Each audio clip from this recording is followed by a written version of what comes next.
Bismillahirrahmanirrahim. Assalamualaikum warahmatullahi wabarakatuh. Innal hamdalillah la haula wala quwata illa billah amma ba'd.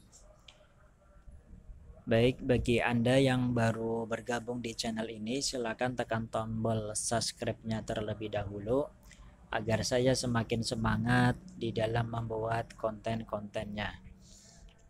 Baik, yang perlu diperhatikan untuk pengisian soal penilaian akhir semester atau PAS, yang perlu kalian perhatikan adalah terutama ketika sedang mengisi soal esai. Dalam soal esai itu mohon untuk diperhatikan berkaitan dengan penulisan jawaban. Artinya kalau ada lembar jawab yang kalian salah kemudian kalian coret, mohon untuk di tip X atau di label coretan tersebut. Jadi biar nanti saya semakin mudah untuk mengoreksinya dan agar kalian juga rapih lembar jawabannya. Jadi sekali lagi, tidak ada yang namanya coretan.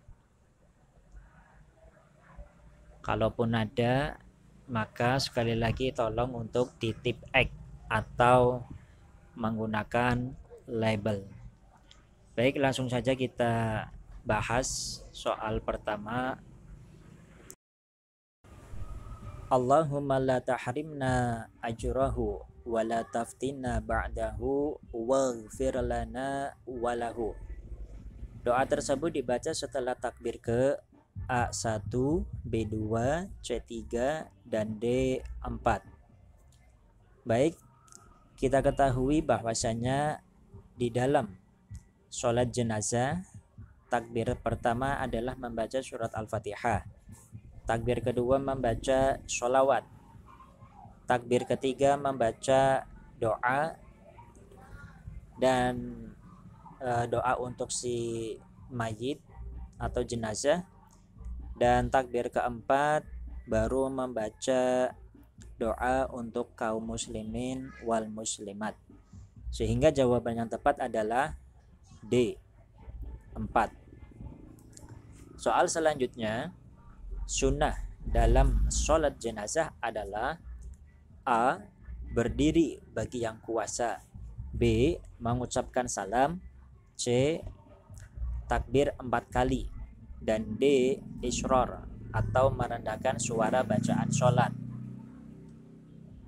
Baik, kita ketahui bahwasanya di dalam sholat jenazah sunnah untuk kita tidak mengeraskan suara ataupun merendahkan suara bacaan sholat, sehingga jawaban yang tepat adalah D, israr atau merendahkan suara bacaan sholat.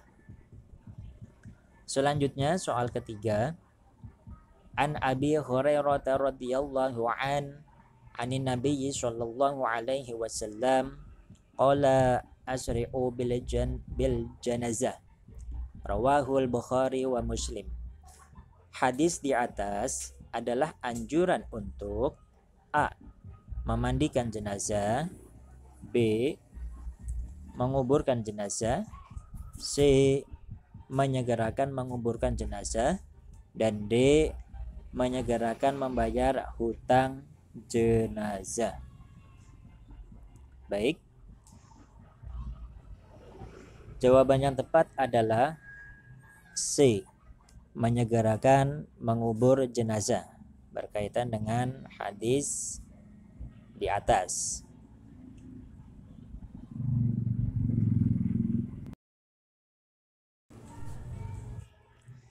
Soal selanjutnya, ayat di bawah ini menjelaskan bahwa setiap yang bernyawa pasti akan merasakan mati. Ayat tersebut terdapat dalam kullu nafsin za'iqatul maut. A. Al-Quran surat Al-Baqarah ayat 185. B. Al-Quran Surat Ali Imran ayat 185. C. Al-Quran Surat At-Taubah ayat 185. Dan D. Al-Quran Surat An-Nisa ayat 185. Baik, kita bahas satu persatu bahwa yang A, Al-Quran Surat Al-Baqarah ayat 185 menjelaskan tentang orang yang tidak puasa Ramadan karena dalam perjalanan atau sakit, maka bisa menggantinya di luar bulan Ramadan. Kemudian yang B, Al-Quran Surat Ali Imran ayat 185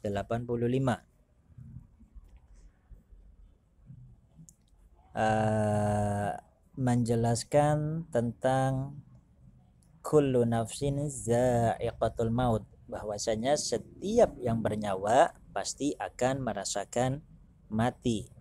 Sedangkan yang C dan D itu Al-Quran Surat At-Taubah dan An-Nisa ayatnya sama 185, tidak sampai 185, baik itu surat At-Taubah ataupun surat An-Nisa. Sehingga jawaban yang tepat adalah Al-Quran Surat Ali Imran ayat 185 B. Soal berikutnya, perhatikan potongan doa kunut di bawah ini. Allahumma hdini fiman hadait wa afini bla bla bla wa tawallani fiman tawallait. Lanjutan doa kunut di atas adalah, baik, jadi setelah bunyi bacaan Allahumma hdini fiman hadait wa afini fiman afait wa tawallani fiman tawallait. Jadi jawaban yang tepat adalah C, fiman afait. Soal selanjutnya, perhatikan potongan doa kunut di bawah ini. Wa innahu la yazillu man walait wa la ya'izu bla bla bla. Lanjutan potongan doa kunut di atas adalah A, wa sahbihi wasallam, B, fi man afait, C, wa ta'alait, dan D, man adait. Maka jawaban yang tepat adalah setelah bunyi bacaan wa innahu la yazillu man walait wa la ya'izu man adait. Jawabannya adalah D, man adait. Soal selanjutnya, astaghfiruka wa atubu ilaik bla bla bla ala sayyidina Muhammadin nabiyyi. Lanjutan potongan doa kunut di atas adalah A, wa sahbihi wasallam, B, fiman afait, C, wa ta'alait, dan D, wa sallallahu.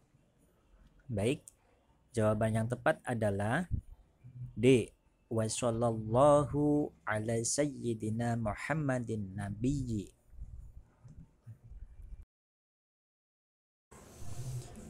Soal selanjutnya, segala sesuatu yang disandarkan pada ucapan Nabi Muhammad SAW disebut A, hadis fi'liyah, B, hadis qauliyah, C, hadis taqririyah, dan D, hadis qudsi. Baik, jadi sesuatu yang disandarkan pada ucapan Nabi Muhammad SAW adalah dinamakan dengan hadis qauliyah. Jadi jawabannya adalah B. Soal selanjutnya, penjelasan Nabi Muhammad SAW kepada sahabatnya tentang Islam, iman, dan ihsan termasuk A, hadis fi'liyah, B, hadis taqririyah, C, hadis qudsi, dan D, hadis qauliyah. Baik, Jawaban yang tepat adalah D. Hadis qauliyah. Soal selanjutnya, hadis fi'liyah adalah segala sesuatu yang disandarkan pada A. Perkataan Nabi Muhammad, B. Perbuatan Nabi Muhammad, C. Persetujuan Nabi Muhammad, dan D. Ketetapan Nabi Muhammad. Baik, kita ketahui bahwa hadis fi'liyah adalah suatu perbuatan yang dilakukan oleh Rasulullah SAW, dan perbuatan yang dilakukan oleh beliau itu dilihat oleh para sahabatnya. Salah satu contohnya adalah seperti bersiwak. Nah, ketika Rasulullah hendak melakukan sholat, maka beliau membiasakan diri untuk bersiwak. Nah, ini salah satu sunnah fi'liyah atau hadis fi'liyah. Jadi berdasarkan atas pertanyaan ataupun soal, jawaban yang tepat adalah B. Perbuatan Nabi Muhammad Shallallahu Alaihi Wasallam. Soal selanjutnya, agama yang diturunkan Allah Subhanahu Wa Taala pada hakikatnya membawa kemudahan bagi manusia. Sebagaimana firman Allah dalam Al-Quran A. Surat Al-Baqarah ayat 185, B. Surat Ali Imran ayat 131, dan C. Surat An-Nisa ayat 10, dan D. Surat At-Taubah ayat ke-4. Baik, jadi agama yang diturunkan oleh Allah Subhanahu wa Ta'ala itu sebetulnya membawa kemudahan bagi manusia. Nah, ini sesuai dengan firman Allah Subhanahu wa Ta'ala dalam Al-Qur'an surat Al-Baqarah ayat 185 yang menerangkan tentang orang berpuasa sedang sakit atau perjalanan itu diperbolehkan untuk menggantinya di luar bulan Ramadan. Maka artinya adalah agama Islam di sini mempermudah manusia. Hanya saja terkadang manusianya menyepelekan agama. Jadi jawabannya adalah A. Al-Quran surat Al-Baqarah ayat 185. Soal selanjutnya, tokoh Nahdlatul Ulama yang merumuskan Mabadi'u Khairul Ummah adalah A. Kiai Haji Hasyim Asy'ari, B. Kiai Haji Abdurrahman Wahid, C. Kiai Haji Mahfuz Siddiq, dan D. Kiai Haji Hashim Muzadi. Baik, tokoh Nahdlatul Ulama yang merumuskan Mabadi'u Khairul Ummah itu adalah Kiai Haji Mahfuz Siddiq, sehingga jawabannya adalah C. Soal selanjutnya, gagasan untuk membentuk Mabadi'u Khairul Ummah sebenarnya sudah dikemukakan pada Kongres Nahdlatul Ulama A ke-12, B ke-13, C ke-14, dan D ke-15. Baik, untuk soal ini jawabannya bonus. Jadi untuk soal tersebut adalah bonus. Baik, untuk soal selanjutnya, di bawah ini bukan merupakan arti Mabadi'u Khairul Ummah adalah A. Dasar, B. Tujuan, C. Asas, dan D. Prinsip.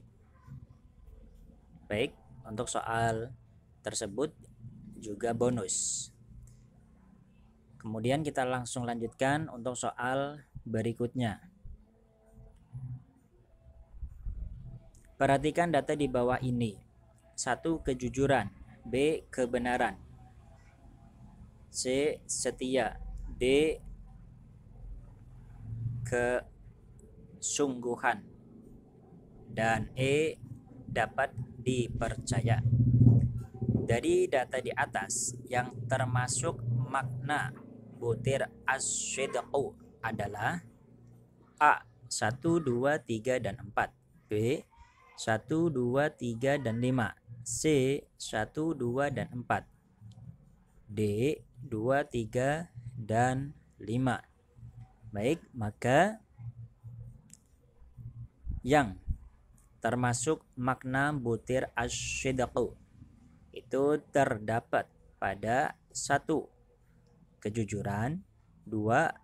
Kebenaran, dan yang ketiga adalah kesungguhan. Jadi 1, 2, dan 4. Jawabannya adalah C. Baik, soal selanjutnya. Mabadi'u khaira ummah butir al-amana wal wafa bil ahdi mengandung arti A. Setia, sungguh-sungguh, dapat dipercaya. B. Sungguh-sungguh. C.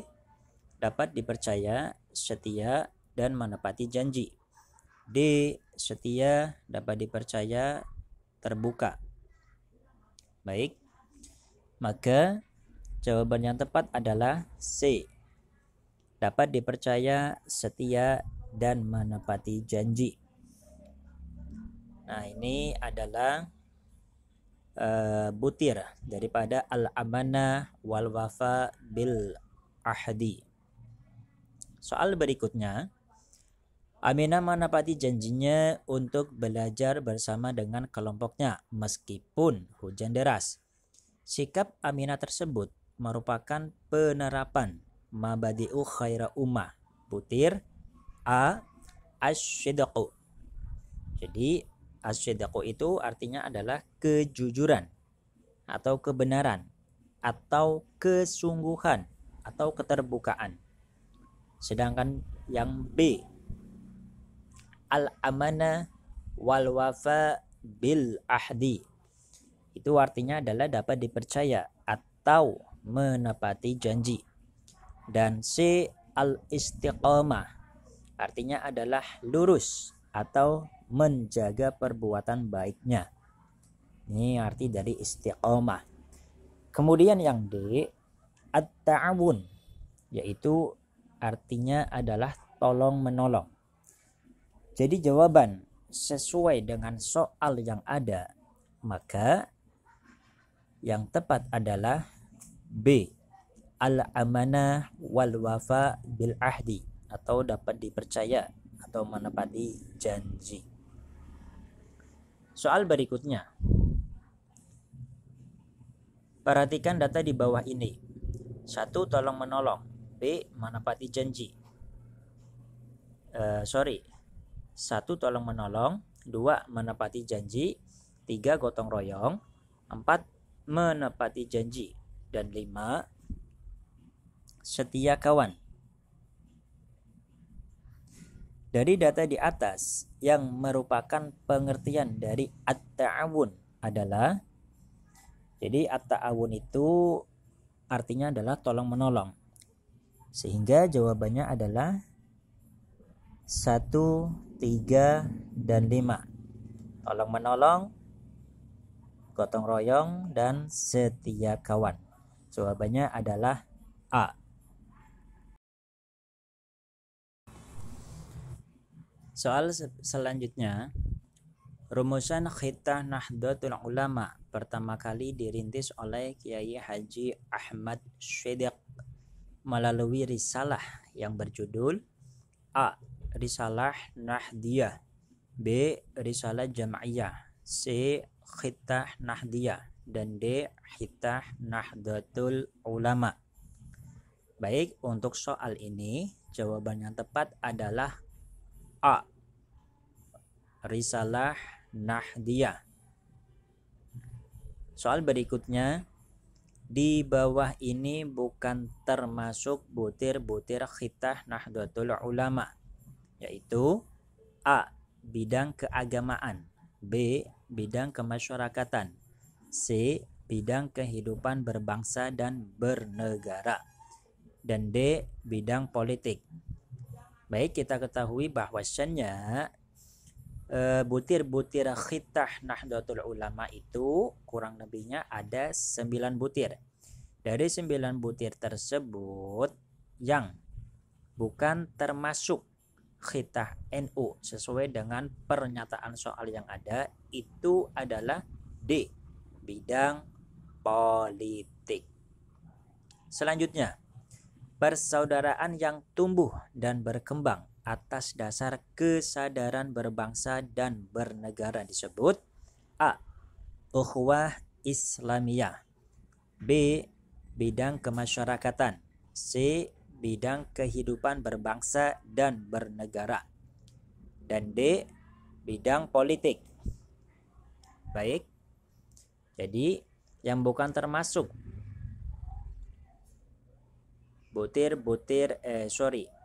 jadi persaudaraan yang tumbuh atas dasar kesadaran berbangsa dan bernegara itu disebut ukhuwah watoniyah. Jawabannya adalah C. Soal berikutnya, dalam bidang keagamaan pada butir-butir khitah Nahdlatul Ulama di antaranya menjelaskan masalah keimanan yang dirumuskan dalam A. rukun Islam, B. usul fiqih, C. rukun iman, dan D. tasawuf.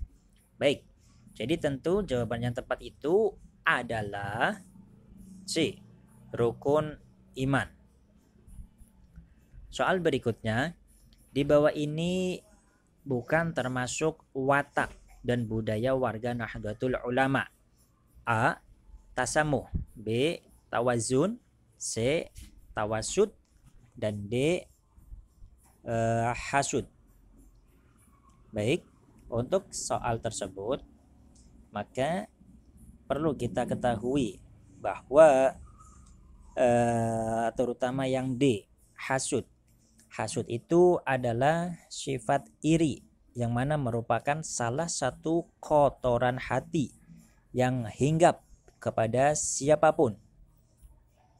Nah, ini tidak termasuk di dalam watak dan budaya warga Nahdlatul Ulama. Jadi jawaban yang tepat adalah D. hasud. Soal berikutnya, menyeru dan mendorong berbuat baik yang bermanfaat bagi kehidupan dunia maupun akhirat, serta mencegah segala hal yang merusak adalah penerapan watak dan budaya Nahdlatul Ulama, yaitu A. tawasud, B. amar ma'ruf nahi munkar, C. tawazun, dan D. tasamuh. Baik, jadi di sini soal pernyataan soalnya adalah menyeru dan mendorong berbuat baik yang bermanfaat bagi kehidupan dunia maupun akhirat serta mencegah segala hal yang merusak adalah penerapan watak dan budaya Nahdlatul Ulama, yaitu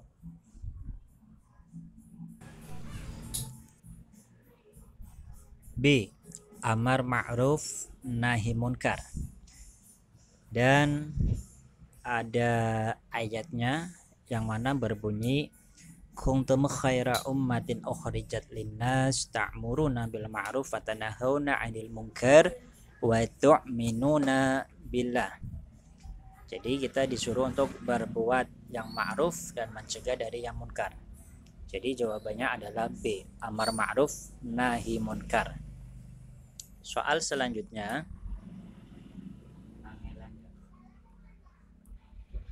mengerti dan menghargai sikap dan pendirian serta kepentingan pihak lain tanpa mengorbankan pendirian dan harga diri adalah penerapan watak dan budaya Nahdlatul Ulama, yaitu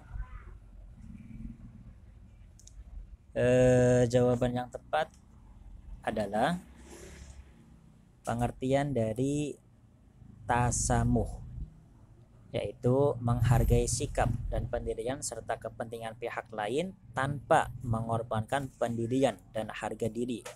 Nah, ini adalah pengertian dari tasamuh, sehingga jawabannya adalah B. Soal selanjutnya, Safina mengingatkan temannya yang mencontek ketika ujian. Sikap tersebut merupakan penerapan watak dan budaya Nahdlatul Ulama, yaitu A. Amar ma'ruf, B. Nahi munkar, C. Tasamuh, dan D. Tawasud. Baik, untuk soal tersebut maka jawaban yang tepat itu adalah B. Nahi munkar. Soal selanjutnya, di antara manfaat membaca doa talqin untuk orang yang sudah meninggal dunia adalah A. Melestarikan tradisi lama, B. Membangkitkan orang yang sudah meninggal dunia, C. Mengingatkan dan meneguhkan orang yang sudah meninggal dunia, dan D. Membantu keluarga yang meninggal dunia. Baik, maka jawaban yang tepat berdasarkan soal yang ada adalah D.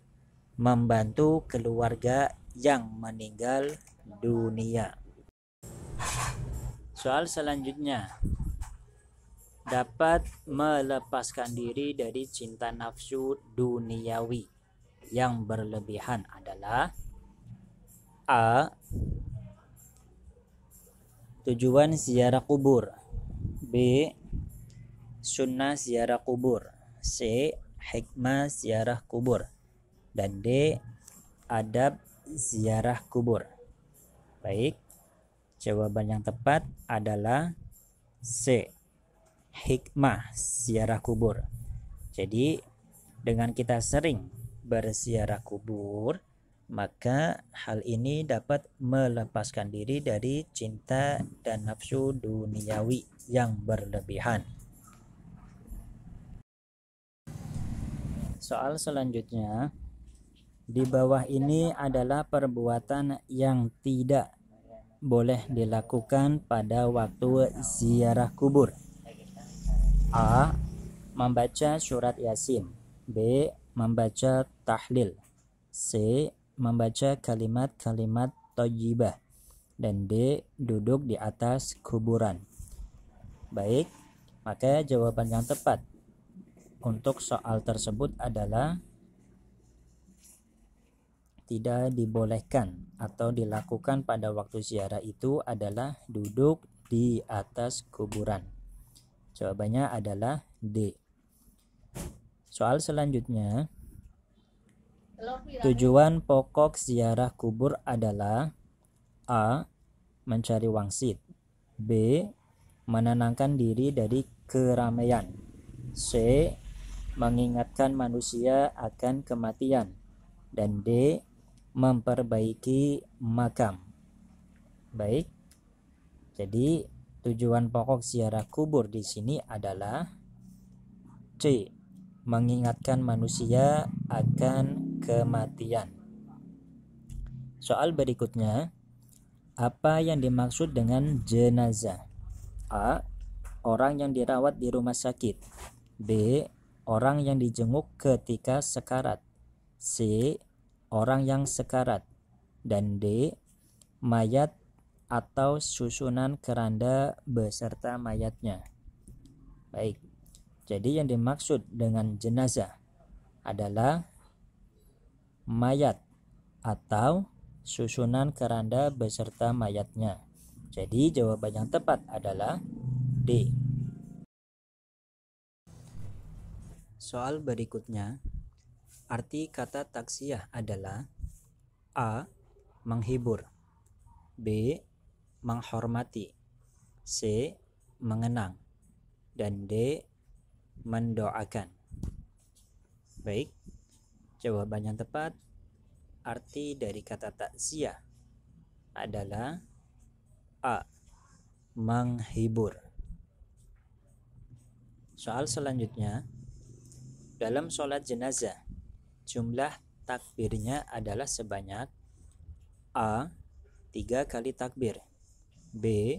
4 kali takbir, C. 5 kali takbir, dan D. 6 kali takbir. Baik, ketika kita sholat jenazah, maka jumlah takbirnya itu adalah sebanyak 4 kali takbir. Jadi jawabannya adalah B. Soal berikutnya, hukum mengurus jenazah bagi setiap muslim adalah A. Sunnah muakkad, B. Fardu kifayah, C. Fardu ain, dan D.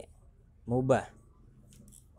Baik, jadi hukum mengurus jenazah itu adalah fardu kifayah, di mana fardu kifayah ini maksudnya adalah bisa terwakili oleh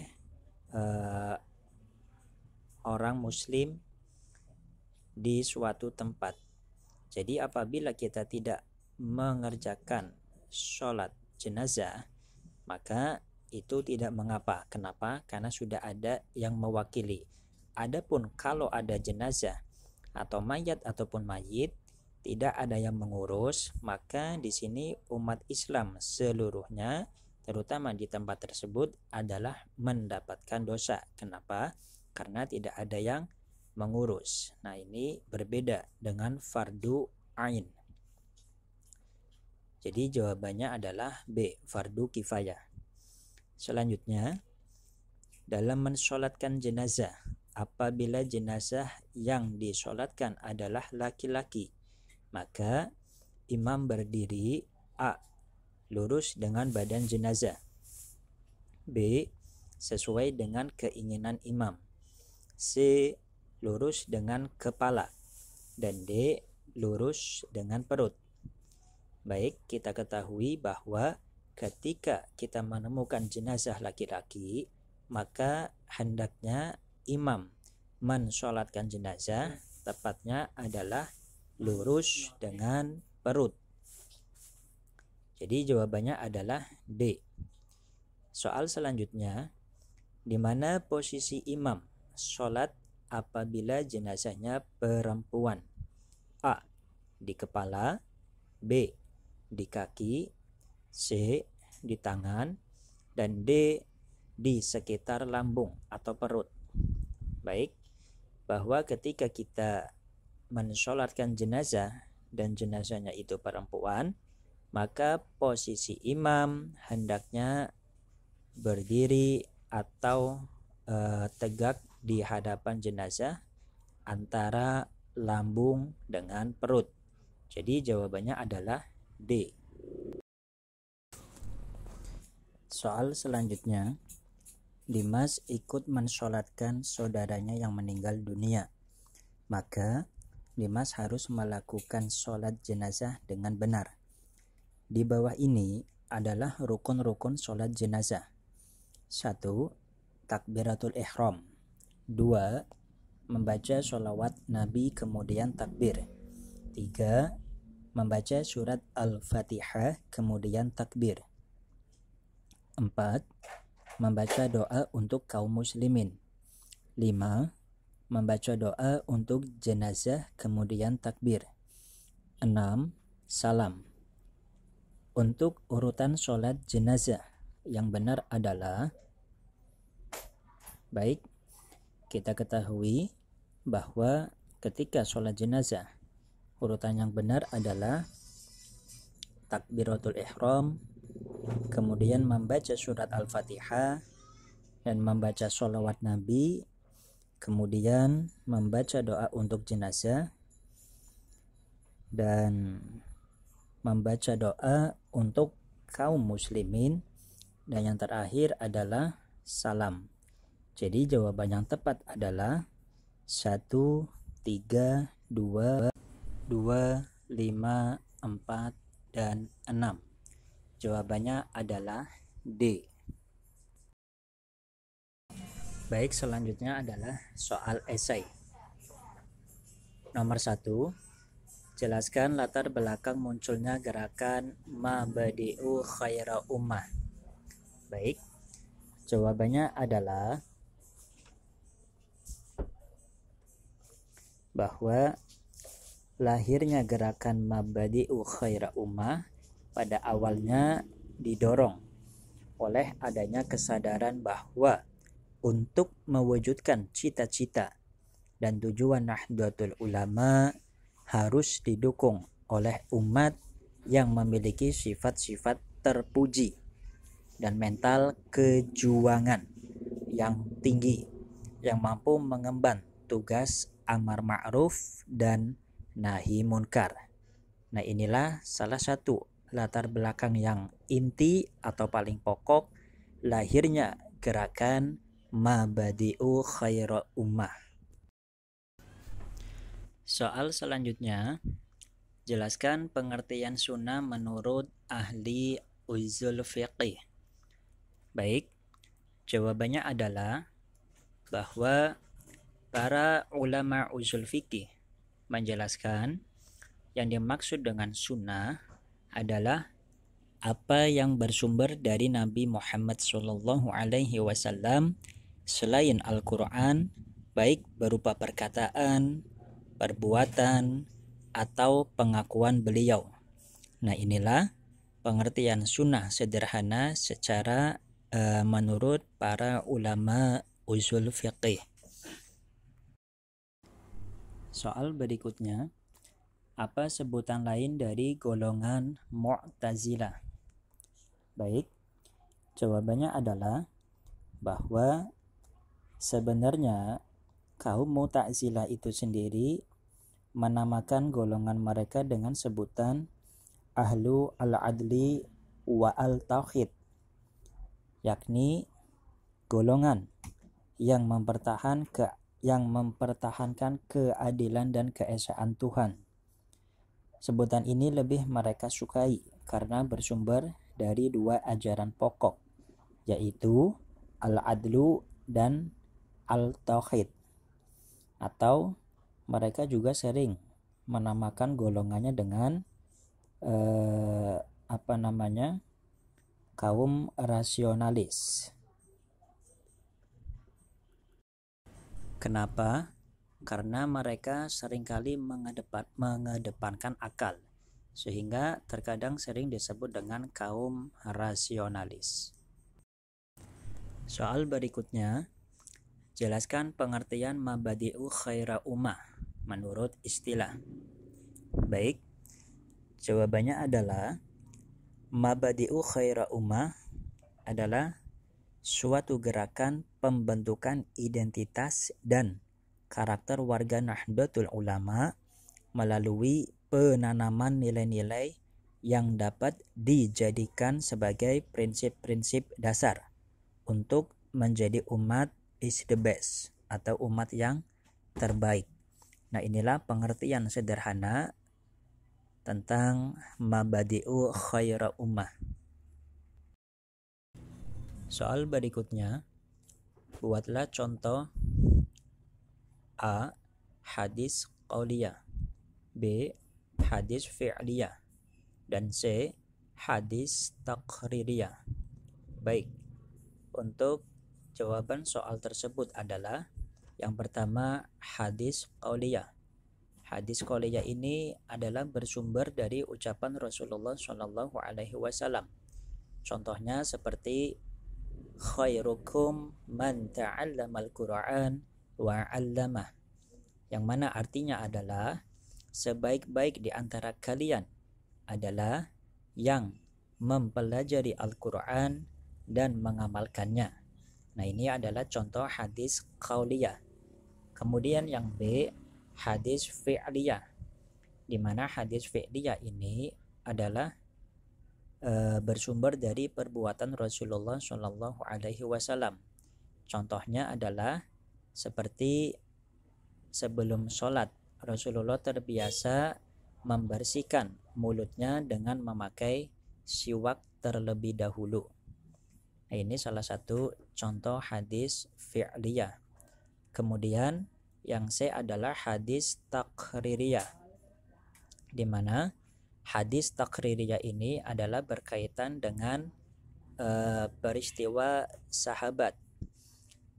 Contohnya adalah bahwa ketika ada salah seorang sahabat, ketika mereka sedang melakukan musyafir atau perjalanan, mereka tidak menemukan adanya air. Nah, maka di saat itu sahabat tersebut bertayamum untuk menjalankan sholatnya atau melakukan sholatnya, menunaikan sholatnya dengan cara tayamum. Nah, ketika bertayamum, kemudian sahabat tersebut sholat. Setelah sholat selesai, maka mereka melanjutkan perjalanan dan tidak jauh kemudian ditemukan air, sehingga sahabat yang satu sholat lagi karena menemukan adanya air, dan sahabat yang kedua itu tidak sholat. Kenapa? Karena di awal sudah sholat dengan cara bertayamum, sehingga peristiwa ini dilaporkan kepada Rasulullah Shallallahu Alaihi Wasallam. Kemudian Rasulullah pun tidak membenarkan, juga tidak menyalahkan.